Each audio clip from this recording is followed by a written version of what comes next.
आगाह कयो के नवाबशाह में जिते जवाबदार घरू तकरार तां ज़ाल के पिस्टल जा फायर करे ज़ख्मी करे छॾियो आहे। ही अहम ख़बर अवां ताईं पहुचाई पिया। ॻोठ फैज़दीन शाह रशदी में गोलियूं लॻण सबब ज़ख्मी थियल औरत फातिमा के नवाबशाह अस्पताल मुंतकिल कयो वियो आहे। हिकु बार ॿीहर अवां ताईं अहम ख़बर पहुचाईंदा हलूं। नवाबशाह में जिते जवाबदार घरू तकरार तां ज़ाल के पिस्टल जा फायर करे ज़ख्मी करे छॾियो आहे। ॻोठ फैज़दीन शाह रशदी में गोलियूं लॻण सबब ज़ख्मी थियल औरत फातिमा के नवाबशाह अस्पताल मुंतकिल किया वियो आहे, जिते केस तिबी इमदाद फराहम कई पई वञे। आगाह कयो के नवाबशाह में जिते जवाबदार घरू अणबणत तां ज़ाल के पिस्टल जो फायर करे ज़ख्मी करे छॾियो आहे। अवां खे ॿुधाईंदा हलूं त ॻोठ फैज़दीन शाह रशदी में गोलियूं लॻण सबब ज़ख्मी थियल औरत फातिमा खे नवाबशाह अस्पताल पहुचायो वियो आहे, जिते खेसि तिबी इमदाद फराहम कई पई वञे।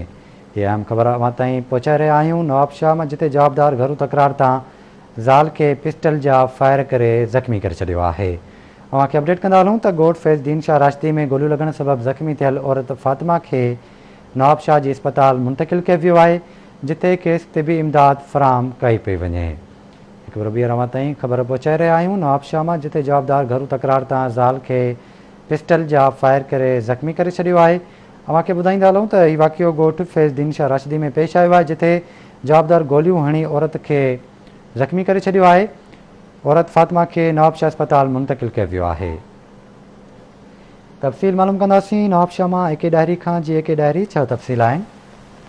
हाँ जी बिल्कुल, इहा वाक़ियो जेको आहे गुपचानी थाने जे हद ॻोठ फैज़दीन शाह रशदी में जेको आहे मुड़ुस पारां रियाज़ हुसैन शाह जेको घरू अणबड़ता पंहिंजी ज़ाल मसमात फातिमा खे पिस्टल जा फायर करे ज़ख्मी करे छॾियो, जंहिं खां पोइ पाण फरार थी वियो। जंहिं खां पोइ पुलिस जाइ वक़्त ते पहुची ज़ख्मी औरत खे नवाबशाह जे PMC अस्पताल आंदो वियो आहे, जॾहिं त ॿिए पासे जवाबदार जी गिरफ़्तारी लाइ पुलिस छापा हणी रही आहे, ऐं जॾहिं त हिन महिल ताईं वाक़िए जो केस दाख़िल न थी सघियो आहे। जी ठीकु आहे। हिकु डायरी, वॾी महिरबानी अवां जी तफ़सील खां आगाह करण लाइ।